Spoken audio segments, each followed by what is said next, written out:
Hello, and welcome to the Argyle CFO Leadership Forum. My name is Brittany Sullivan with Argyle, and it's great to have everyone joining us today. I have some important information to share with you, and then we will turn the floor over to our esteemed opening keynote speaker. First, we would like to take a moment to thank today's sponsors.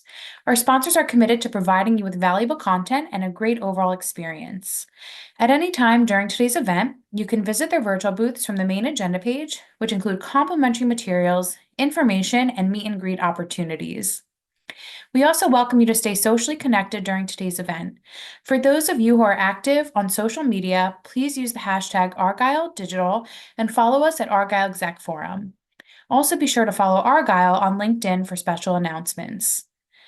I would also like to take a moment to touch on our content neutrality policy, which we have curated based on the feedback we have received over the years from our members. We have worked closely with our speaking faculty to ensure that you receive a set of balanced and neutral viewpoints during the session today, and we truly appreciate our members' support of this policy. Finally, and most importantly, we would love to hear from you. So during each session, we encourage you to submit your questions and comments in the Q&A box on your screen. Following each presentation, we have set aside time for our speakers to weigh in on your questions. Thank you again for joining us. Now let's get started. Without further ado, I would love to introduce Guneet Arneja, Head of Data and Automation Initiatives at CBRE. We are excited to have Guneet with us for his opening keynote titled The Agile, Resilient, and Steadfast CFO.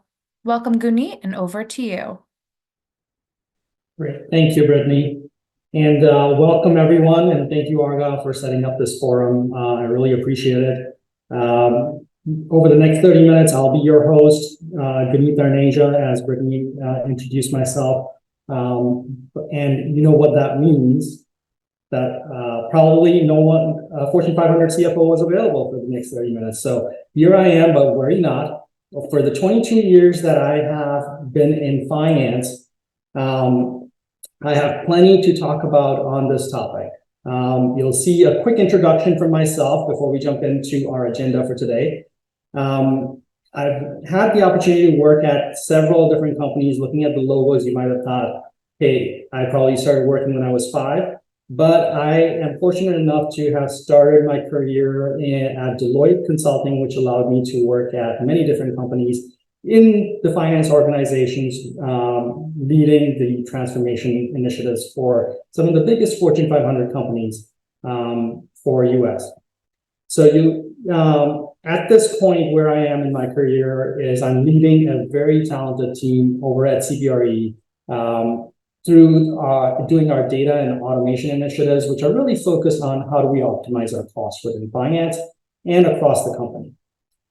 From an education perspective, I grew up in Minnesota. I did my bachelor's and my MBA from the Carleton School of Management at the University of Minnesota. So in our listeners, if there's anyone from Minnesota, go Gophers. All right, guys, let's jump in. I kept the agenda very lean. There's 3 key topics we want to talk about over 30 minutes. I want the agenda to be more in-depth versus covering a lot of topics at a very high level. Okay, we're going to talk about what is on the minds of CFO today. What are some of, in 2024, as we begin the year, what are some of the key challenges that every CFO is facing? And looking at those challenges, one of the things that is being talked about a lot is how can automation help the CFOs in 2024? I'll talk about automation itself and why it's beneficial, but also if we, as a CFO, we want to build a agile finance team, what would it take for us to have that in place so that we can take advantages of the talent we have, as well as overcome the challenges that we're facing in 2024. So those are the 3 things we're going to focus on over the next 30 minutes. So let's dive in, guys. I'm very excited to talk about these items. So let's start with our problem statement. What are we facing in 2024? It's been a crazy year. We saw 2023 where many companies looked at, over the last 18 months or so, S&P 1200 companies have taken several actions to reduce their costs and 12% have announced significant workforce cuts. In my opinion, those cuts were temporary cuts, and I don't think they will answer the headwinds that are heading towards our companies today. And I'm going to highlight 4 of them, which are not temporary. They are going to have an impact on our businesses overall. First one is the demand growth. IMF projects that the GDP growth for advanced economies over 2023 through 2026 will be 33% lower, 1/3 lower than the previous decade's average. So we're looking at the demand to slow down. And that's evident in the GDP that we're seeing in the US and across the globe, right? And that means for every company, they need to be very careful on how they grow and how they spend. The second item that is out there is inflation-induced price sensitivity. Our customers, what we're seeing, are not as loyal as they used to be because of inflation and price pressures.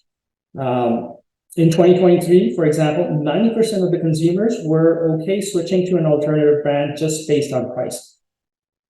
So we have to be very careful how we're pricing and what cost pressures do to our pricing of our products. Which brings me to my third point, which is higher costs. We know that in 2023 to 2025, the expected inflation rate is going to be 2.9% percentage points higher than the previous 2 decades average. We know inflation is rampant in US and even more so outside of US. And that's going to have an impact on our raw material and everything else. And lastly, we have a talent gap that's even widening.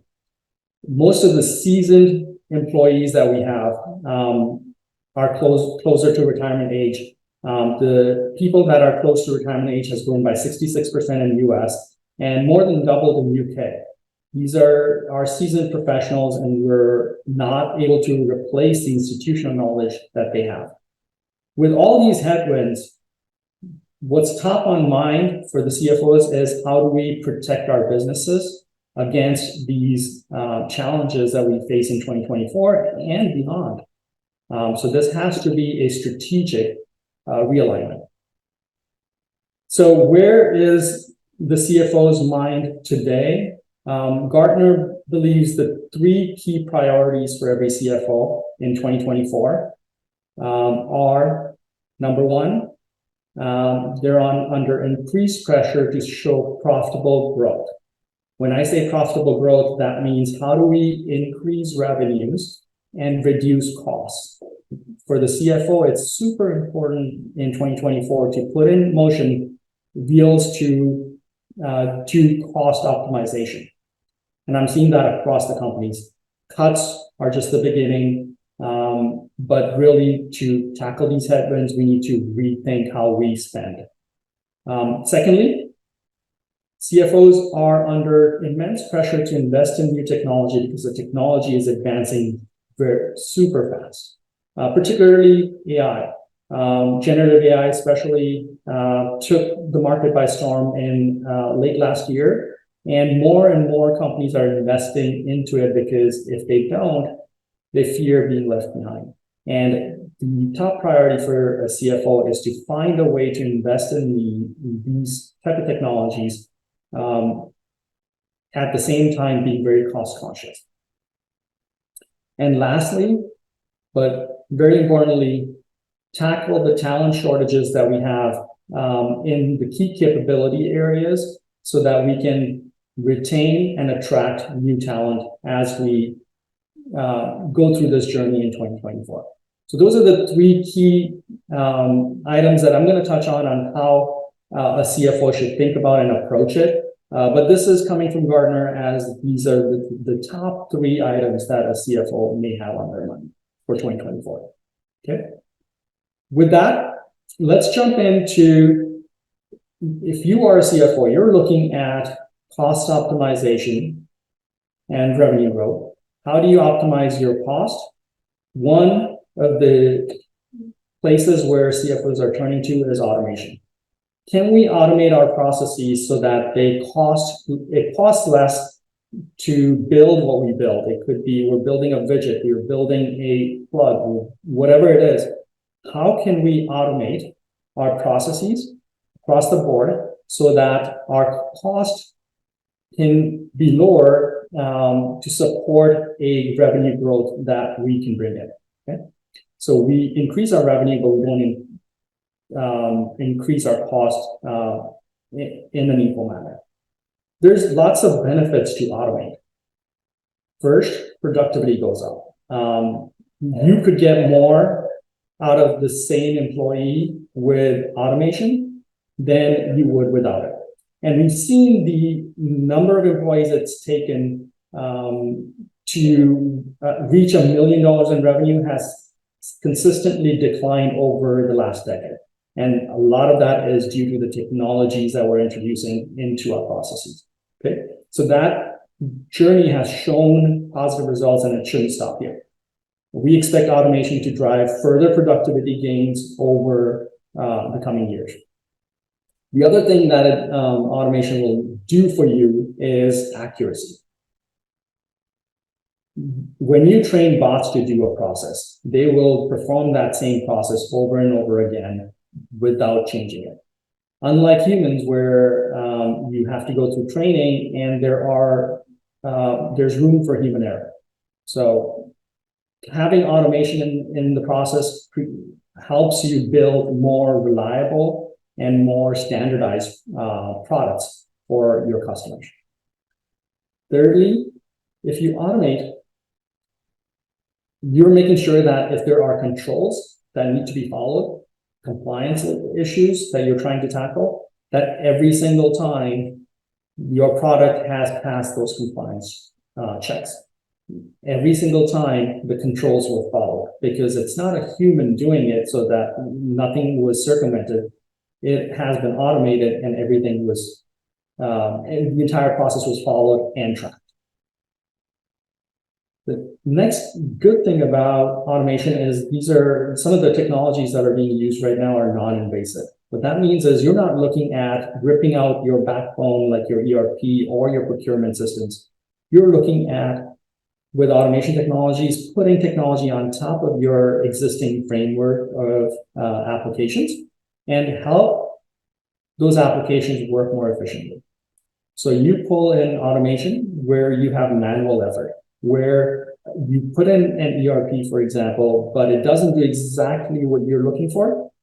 That's where you would plug in an automation technology to help the ERP, what you were doing manually, to automate that so that you can feed that into a system that you already have. So it's non-invasive. You're not ripping out technologies to put in this technology. It sits on top of it. And lastly, with automation, this is probably the biggest benefit, which is underestimated, is the improved employee morale. No one wakes up to say, hey, I'm going to do spreadsheets and do data entry today. And I'm excited about that. You automate those tasks that are rule-based. You're looking at an employee who could focus on more value-additive tasks, helping them feel like they're growing, right? So there's lots of benefits for automating, but it's important to understand what we should be automating and what we should not try to automate. Not everything is automatable, right? So this is a quick graph to show we're looking at a split of a digital workforce, which is automated bots, partnering up with human workforce, which is really focused on leadership, support, staff, doing things that are more value add. So, and if you think of it from a data perspective, you're looking at the digital workforce, which would be the bots, the dashboards, the workflow systems. They're doing a lot of the data gathering. How do I bring all the data together? Let's automate that. Let's make sure all the data is coming in properly. And how do we use that data that we've now collected is all that the human workforce should be focused on. Creating insights out of the data that we've collected. How do we take action based on what we're seeing, our data telling us, right? So have that split in mind. Not everything should be automated, not everything should be replaced by a bot, but data collection can be, data insights and using the data should not. I'll keep moving. Once we define what should be automated, we should also look at how we want to automate. A lot of companies, and what you see in the graph here, there's a tail to automation. A lot of companies are very successful at the short tail of automation, which is your big initiatives that will generate lots of savings for you.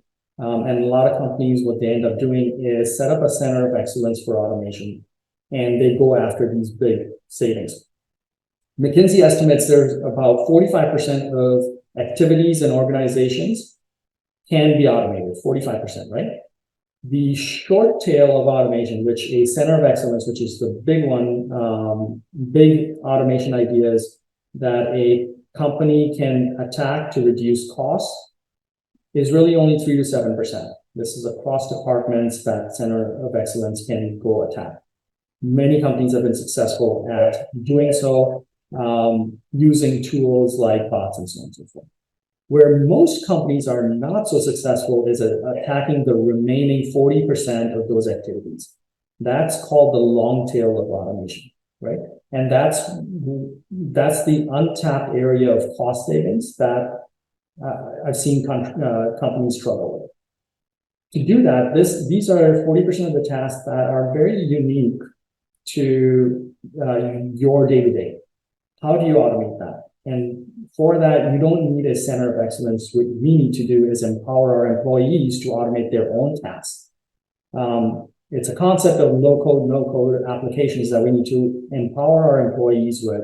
So when they have something that only they do on a weekly basis, or maybe 2 or 3 employees in a large organization does, they still have the ability to automate that without having to call in a programmer to help them with it.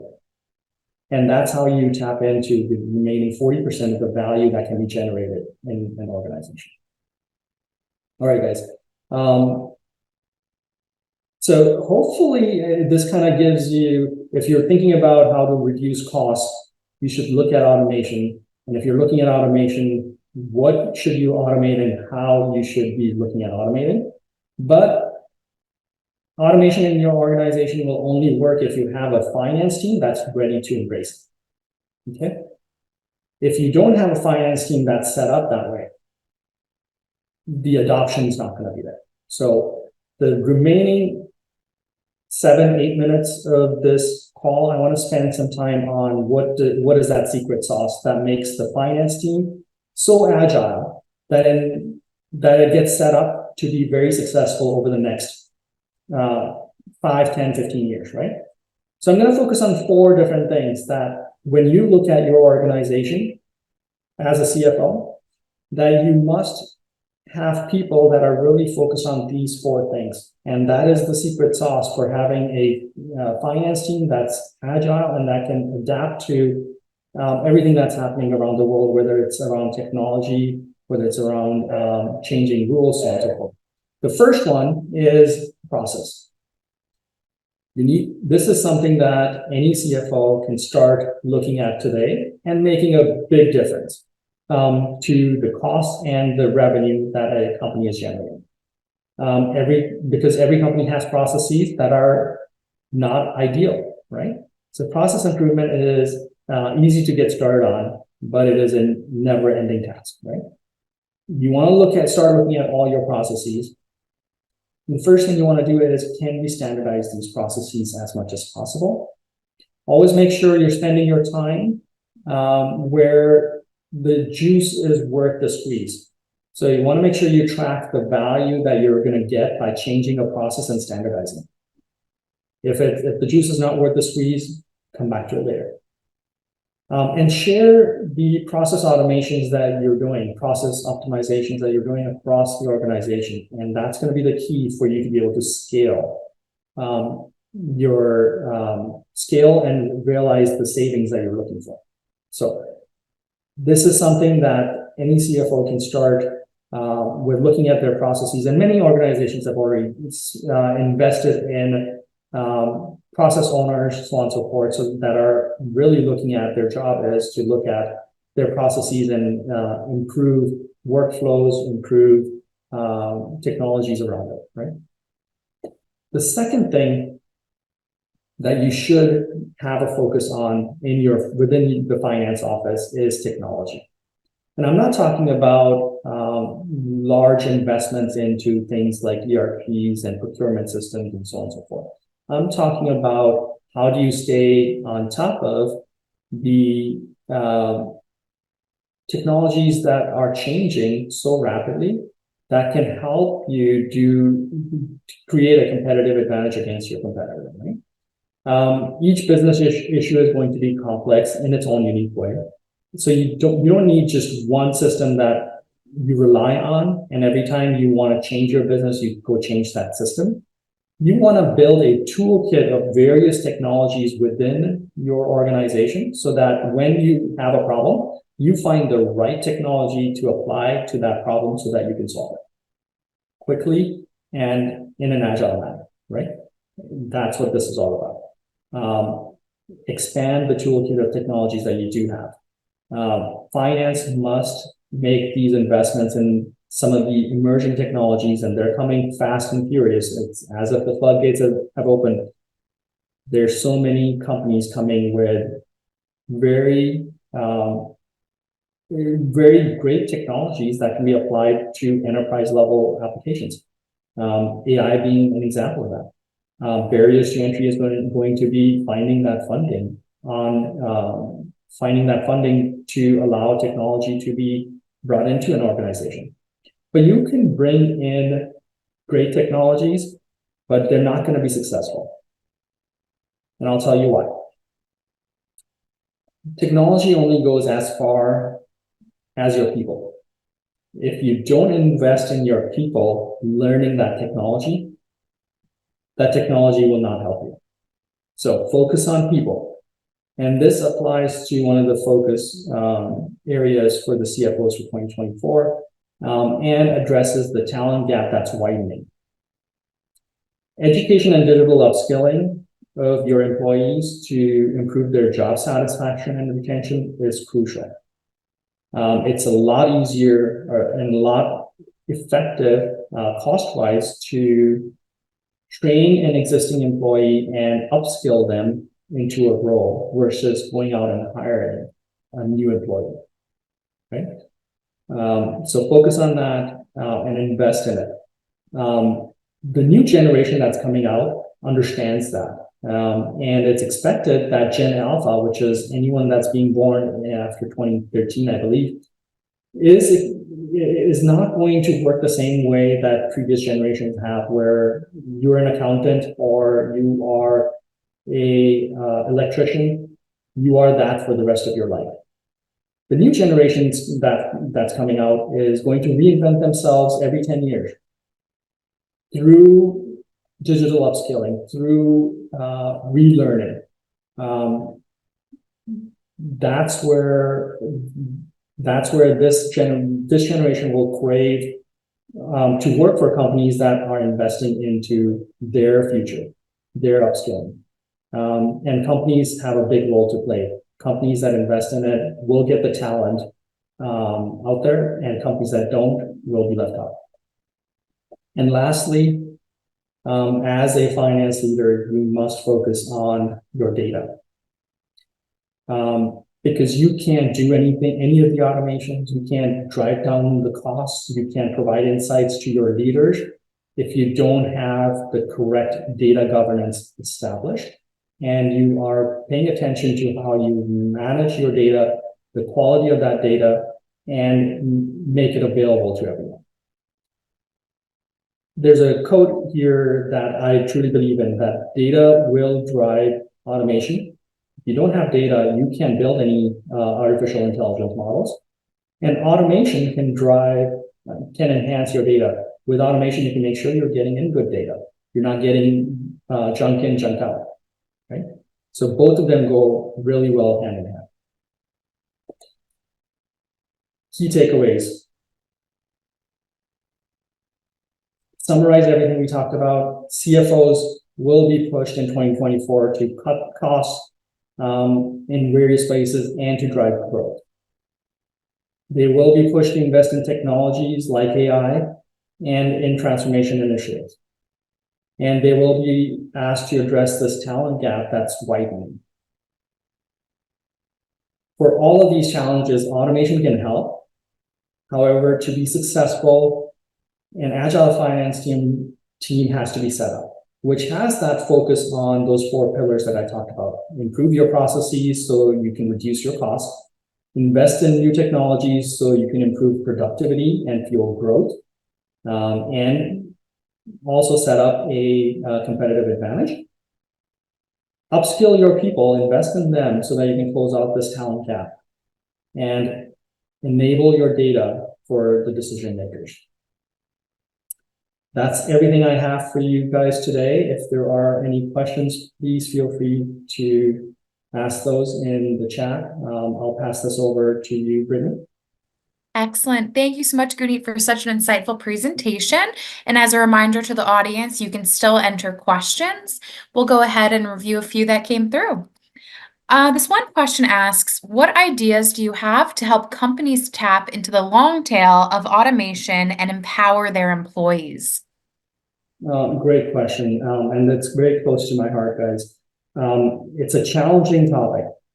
The long tail of automations, like I mentioned, can only be tapped into if you are giving the tools, the technology, first of all, to your employees to solve their own problem. For example, I work best with examples, so I'm going to give you one. And that is around if you have a workflow that's basically someone asking for approval in emails, and the emails go back and forth, you lose time. That's a great example for where this long tail of automation can come into play. Invest in a workflow automation that allows people to set up their own workflows. There's several tools out there that are very basic that anyone can go in and say, I'm going to set up this process and I need these approvals at this level. And it automatically will route your transactions all the way through that workflow cycle. And it gets rid of all of that email back and forth and the time that you lose. Those are the ways that you want to try and attack the long tail, which is bring in the technology, train your people on using that technology so they can solve their own problems and not be dependent on someone in IT to help build it for them. That's the only way to attack it. Hopefully that makes sense. Excellent, thank you. And I think this is a good follow-up question. But is there ever any pushback or reluctance to change from employees when updating traditional finance processes? Always. Never have I come to a place where people have said, hey, I want to change. Change is hard. Change is hard for no matter who it is. Change is hard for me. What you want to manage is expectations in that case. The only route to success is if you tell people, hey, change is coming, it's going to be hard for you, and there's going to be failures in the beginning, right? You have to be open and confront that. Set those expectations right. It's okay if you fail. We're going to get back up and we're going to improve that process even further so that we don't fail again. And we're going to keep doing that until we have a process we don't have to focus on. So set those expectations right. You're going to get pushback. You're going to get, why do we have to do this? But if you are true to your mission, in time, and if you set the expectations right, people will see the benefit of it. There's a great graph, if you look it up on Google. It's the valley of despair. You'll see how change actually happens. I don't know why my slides are just moving through quickly. How the change happens, where people get excited, they go, and after the change is implemented, they go into a valley of despair, but they emerge back up stronger to say, yes, this was right. Thank you so much, Guneet, for such an excellent keynote. I also want to thank everyone else for joining us today. This session, along with all of today's content, will be made available on demand following the event. Our next session will begin shortly at 11:35 Eastern, which will be a panel discussion titled Growth Strategies for 2024 and Beyond. Please click the join button that will appear on your screen to be redirected, and we look forward to seeing you there.